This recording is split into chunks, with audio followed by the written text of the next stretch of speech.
ነገር ሳይፈጠር ልጁን ያደረግሽበትን ተናገሪ። ቶሎ በይ። ማለት ምን ለማለት እየሞከርክ ነው? የምሆን እንዴ? ልቀቀኝ እዛ። አይ አለቅሽ። ልጁን ያሳገዝሽበትን ቦታ ተናገሪ። ሰምኛለሽ? ልጁን አስለቅቂው፣ አፍጥኙ። እገልሻለሁ። ልቀቀኝ ወደዛ። በጣም ያበዛዋል መሰለህ። እኔ ሳልሆን አንቺ ነሽ ያበዛሽው። ቆይ ምን አይነት ደፋር ብትሆኝ ነው ቤሉ ላይ እንደዚህ ያደረግሽው? እኔ ምንም የማውቀው ነገር የለም አልኩ። አላምንሽም። ዝም የምልሽ መስሎሽ ከሆነ ደግሞ ተሳስተሻል።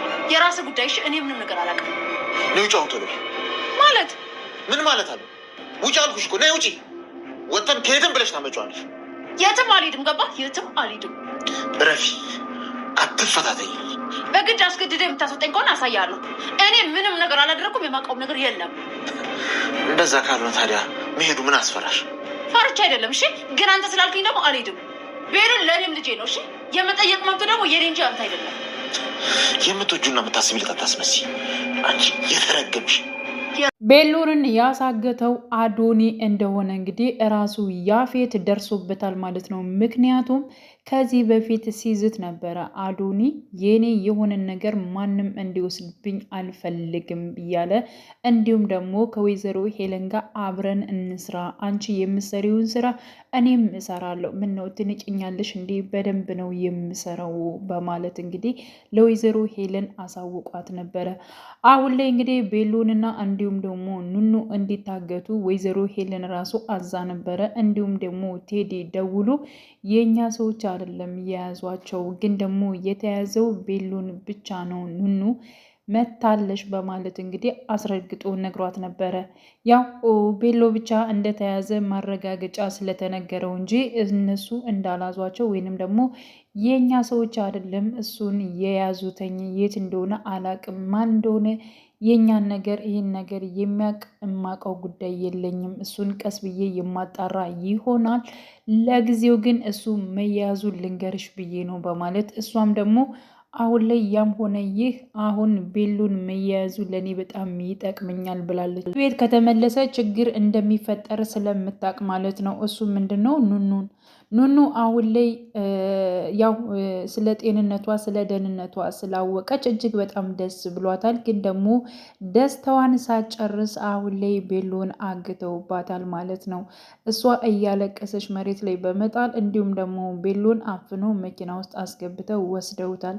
እና ይህን ነገር ያው ምንም ነገር በሽታ እንደሌለባት እንዲረጋገጥ ወይንም ደግሞ እንዲታወቅ ያደረገው ቤሎ ነው። በነገራችን ላይ በጣም ጎበዝና ጀግና ነው። ይረዳታል እሷ ምን እንደሚያስከፋት የሆነ ነገር ያንን መፍትሄ ለማንጣት ለደስታዋ ምንጭ ለመሆን በጣም በብዙ ነገሮች ይጥራል ማለት ነው። ከዚህ በፊት ላይንዬ ራሱ ቤት ሰጥቷታል ማለት ነው። ምክንያቱም ልጆቿን እዛ የምትኖርበት ከዚህ በፊት ራሱ ኑኑ የተናገረችው ነገር ነው በጽሁፏ ላይ ማለት ነው።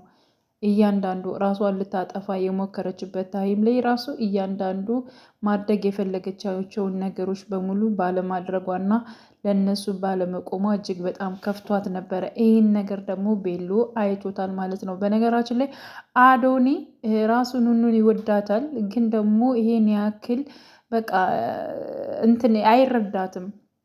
ምክንያቱም እሷ ምን እንደምትፈልግ ምን እንደሚያስጨንቃት እንደዚህ እንደሆነች እንደተቀየረች ይብን ራሱ ምን ሆናለች ብሎ ራሱ ጠይቆ አያውቅም ማለት ነው።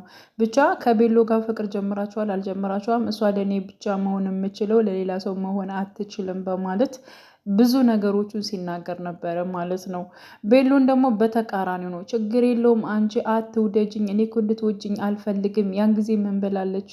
እኔ ጓደኛለኝ ፍቅረኛለኝ ሲላት አይ ሊኖርሽ ይችላል፣ ግን ደግሞ በፍጹም እውነት አይደለም፣ ከአይንሽ ከአስተያየትሽ ከሁሉ ነገር የምረዳው ነገር አለኝ፣ እውነት አይደለም ነው ያላት ማለት ነው። ሲቀጥል አይንሽ ላይ ምንም አይነት ደስታ እየታየኝ አይደለም እና ይህ ነገር ውሸት ነው፣ እኔ አልወድህም ስትለው በቃ ችግር የለውም እኔ እኮ ውደጅኝ አይደለም ያልኩሽ፣ ግን ደግሞ አንቺን እንደዚህ ሊቀይርሽ የቻለው ምንድን ነው?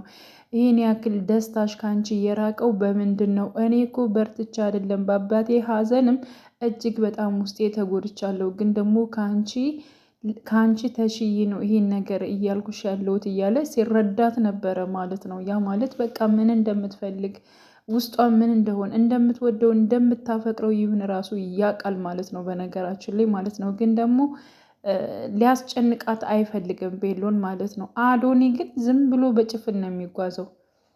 ማድረግ በቃ አሁን ነገሮችን ማድረግ ስለቻለ ብቻ ለእኔ ብቻ ዝም ብዬ አደርጋታለሁ ወይንም ደግሞ አስሬ አስቀምጣታለሁ የሚባል ነገር በፍጹም ማለት የለበትም። እሱ ግን ይህን ነገር ነው አሁን ላይ እንትን እያለ ያለው ማለት ነው። ኑኑን የራሱ ለማድረግ እንዲሁም ደግሞ የአባቱን ገዳይ መፈለግ ነው ማለት ነው። እና ኑኑን በልክ ሳይሆን እንደዚሁ ወዳ ፈቅዳ ወደ እሱ ስትመጣ ጥሩ ነበር ማለት ነው። ሲቀጥል እንግዲህ እሱ ሁለታቸውን በጠየቃቸው ሰዓት ቤሎን ማለት ነው አዶኒና እንዲሁም ደግሞ ኑኑን ፍቅረኛሞች ናቸው ወይ አንድ ላይ ናቸው ወይ ብሎ እሱ አዎ ብሎ ነበር ማለት ነው። እሱም አዎ ብላለች።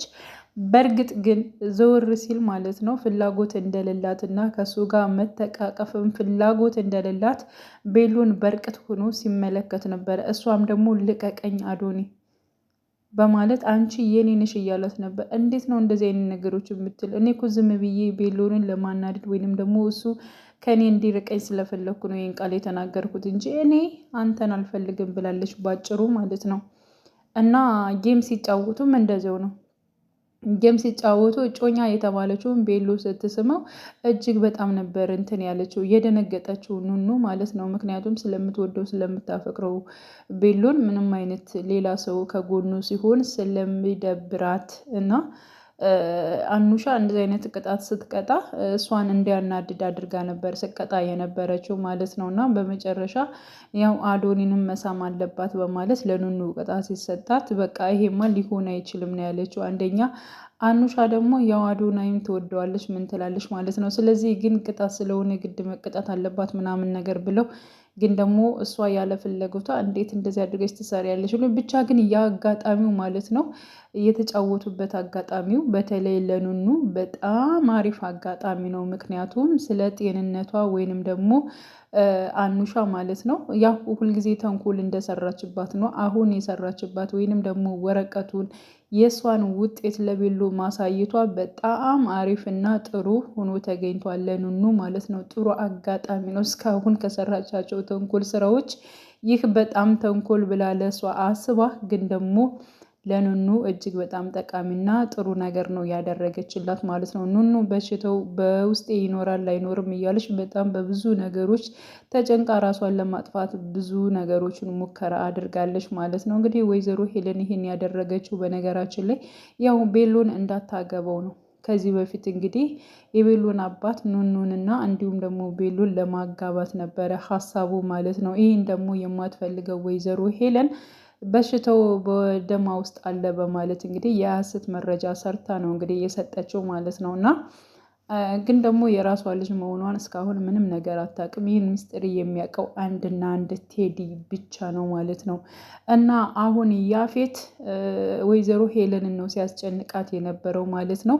ስለዚህ በቤሎ መጣሽብኝ ብሏል እንግዲህ በአንድ እህቱ ልጅ ማለት ነው። እንግዲህ ያን ሁሉ ቤተሰብ የያዘው እንደውም የቤሎ እናት ቤት ነው ማለት ነው። ስለዚህ ያ ቤት ደግሞ የቤሎ ነው። ቤሎ ደግሞ እዛ ቤት ውስጥ በራሱ ቤት እንደዚህ የሚጎዳ እንደዚህ የሚሆን ከሆነ በማይመጣው ነው የመጣሽብኝ በማለት እንግዲህ ያፌት እጅግ በጣም ነበር እንትን ያለው ማለት ነው የተናደደው። ምክንያቱም የእህቱ ልጅ ነው፣ የቤቱ ባለቤት ነው። እነሱ እንደዚህ አይነት መጥፎ ስራዎችን ወይዘሮ ሄለን እንደምሰራ ራሱ ማለት ነው ያፌት በርቀት ሆኖ ነገሮቹን በሙሉ ይከታተላታል። በጣም መጥፎ እንደሆነች እንዲሁም ደግሞ ለሰዎች እንደማትራራ የእሷ ጥማት ገንዘብና ገንዘብ እንደሆነ ስለምታቅ ማለት ነው ስለሚያቅ ለዛ ነው እሱ በጣም እንትን ብሎ ሲናገራት የነበረው ማለት ነው። እና ወይዘሮ ሄለን ያው ክፋቷ የሚጋለጥበት ጊዜ መቼም ያው ርቀት አይኖረውም። በነገራችን ላይ በተለይ አዶኒ አሁን ላይ በቤሎኔ ሲያደርገው ያለው ልክ አይደለም ብዬ አስባለሁ ማለት ነው። ምክንያቱም እሱ እንደ ወንድምነት በጣም ይቀርበዋል። በጣም ብዙ ነገሮችን እየተፈታተነው ራሱን በመቆጣጠር ላይ እያለ ነበር እንግዲህ ቤሎ ከአዶኒ ጋር ያለ መጣላት ማለት ነው። የመሲ ጓደኛ እንግዲህ ከወይዘሮ ሄለን ጋር አብራ እየሰራች ትገኛለች። በማስመሰል ነው በነገራችን ላይ ከመሲ ጎን ነች። ግን ደግሞ ከማን ጋር ነው የምታወራው? ከማን ጋር ነው የምትወጣ የምትገባው? እስኪ ምን አይነት መረጃ አለሽ ብላ ጠይቃት ነበር። ግን ደግሞ ምን ከማን ጋር እንደምታወራ ወይንም ደግሞ ከማን ጋር ቴክስት እንደምትጻጻፍ በፍጹም አላቅም። ደግሞ ስልክ እያወራች እኮ አይደለም በማለት እንግዲህ የውሸት እንትኗን ተናግራለች ማለት ነው። ቴዲን እንደምታገኘው እና ከቴዲ ጋር መሄድ እንዳለባት እኮ ለራሷ ነግራታለች፣ ግን ደግሞ አልነገረቻትም። ደስ የሚለው ነገር ማለት ነው። መሲና ቴዲ እንግዲህ ተገናኝተዋል። ያው መሲ እጅግ በጣም ተናዳ ብዙ ቃላቶችን ስትናገረው ነበረ። ቴዲ ግን ምን ብሏል? ቁጣሽ ራሱ እጅግ በጣም ለእኔ ደስ የሚሉ ትርጉሞች አሉት፣ ደስ ይለኛል ብሏታል ማለት ነው። እና በትዕግስት ነበረ ሲያናገራት የነበረው። ምንም ብትል ምንም ለሱ ሁሉ ነገርሽ ለእኔ ትርጉም አለው ሲላት ነበረ። ካየውሽ ጀምሮ ነበረ አንቺ የኔ ነሽ ብዬ እየገመትኩተኝ በማለት ሲናገር ነበረ። ያው እንግዲህ ስላለው ሁኔታ አውርተዋል፣ ተግባብተዋል። እንግዲህ ቀጣይ ደግሞ በደንብ ይግባባሉ፣ አብረው ይሰራሉ ብዬ አስባለሁኝ። ሲቀጥል እንግዲህ አብረው እንዳሉ ራሱ ያፌት መጥቶ ነበር ማለት ነው። እና መሲን በነገራችን ላይ ያፌት ይፈልጋታል። እንግዲህ መሲ ለቴዲ ነው የምትሆነው ወይንስ ደግሞ ያፌት ይወስዳታል በልህ የሚለው ነገር እንግዲህ ወደፊት አብረን የምናየው ይሆናል ማለት ነው። እና ያፌትም ይፈልጋታል፣ ቴዲም እንደዚሁ በጣም ይወዳታል፣ ያፈቅራታል ማለት ነው። እና ከቤት ውስጥ ወደ እኔ ካልመጣሽና እጄን ካላሽኝ ከቤት ውስጥ ስንገባ የሚፈጠረው በጣም ብዙ መጥፎ ነገሮች ይኖራሉ። ስለዚህ ቴዲን ተይና እኔን እጄን ያዥኝ ብሏት ነበር ማለት ነው። እና እንዴት እንደዚህ ይሆናል? እንደዚህማ አይሆንም እያለች ነበረ። ካለዚያ ቤት ውስጥ የሚፈጠረውን አታውቂም እያላት እንግዲህ እሷን በፍራች ወይንም ደግሞ ከቤት ውስጥ እንግዲህ አስቡት ከቴዲ ጋር ተገናኘች ተብላ እንግዲህ ለወይዘሮ ሄለን ቢነገር በጣም ብዙ ነገር ስለሚፈጠር አረቃ ስላሰበች ማለት ነው። እሷን እንግዲህ ያፌትን እዛ ወደ ቤት ሄዳለች ማለት ነው። ቴዲ በጣም ነበር የተናደደው፣ ግን ደግሞ መሆን መሲ አርቃ ስላሰበች ነው ያው ያፌትን የያዘችው ማለት ነው። ነገሮቹ ወዳልሆነ ነገር ከሚፈጠሩ በሰላም ብንፈታቸው ይሻላል በማለት እንግዲህ ያፌትን እዛ ወደ ቤት ምንድን ነው የምትሰሪው ከዚያ ሰው ጋር በማለትም ጠይቋት ነበረ። ከሰው ጋር ማንም ሰው እንደሚግባባው ከሰው ጋር ነው የተግባባሁት፣ ሌላ ምንም የተባባልነው ወይንም ደግሞ አዲስ ነገር የለም በማለት እንግዲህ አጭር ቃል ለያፌት መልሳለታለች ማለት ነው። እና አሁን ላይ እንግዲህ የቤሎ እጮኛ ወርቁን የባለፈው ወርቁን አግኝታለች ማለት ነው። መሲ ለቤሎን ሰጥተው ነበረ። እንደምንም አድርገህ ወደ ቦታው እንድትመልሰው እንፈልጋለን። ይህን ወርቅ ማን ከኑኑ ቦርሳ እንዳደረገው የምናውቀው ጉዳይ የለም ብላ አስረድታ ሰጥተው ነበረ ማለት ነው። አሁን ላይ ደግሞ የቤሎን እጮኛ የተባለችው የቤሎን ጃኬት ስትፈትሽ አግኝታለች እና እንዴት ልጅ የእናቱን ወርቅ ይሰርቃል በማለት ወስዳ ለወይዘሮ ሄለን እንዲሁም ደግሞ ሁላቸው ባሉበት አሳይታለች ማለት ነው። እንዴት እንደዚህ ታደርጊያለሽ በማለት እንግዲህ ሁላቸውም ደንገጥ ብለዋል። እና በዚያ ጉዳይም ምን ሊፈጠር ይችላል የሚለውን ነገር ማለት ነው አብረን የምናይ ይሆናል። ውድ የቻናሌ ተከታታዮቼ ቤተሰቦቼ በያላችሁበት ሰላማቸው ይብዛሌ። ለቤቴ አዲስ የሆናችሁ የደውል ምልክቱን በመጫን ቤተሰብ የሆኑ ነባር ቤተሰቦችም ስለምታበረታቱኝ እጅግ በጣም አመሰግናለሁ። መልካም ጊዜ ተመኘሁላችሁ።